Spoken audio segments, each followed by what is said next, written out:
يدفعني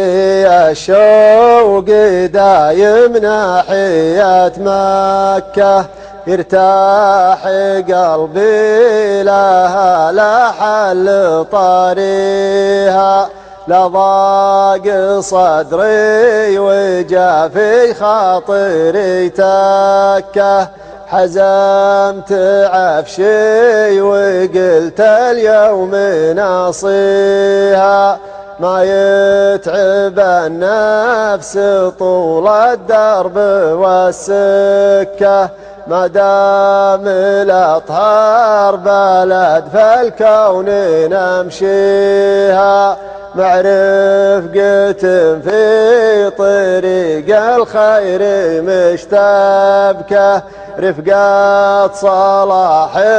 من أقصى القلب مغليها، مهايب رفقاتها للكنكان والكة، اللي على المعصية تقضي لياليها.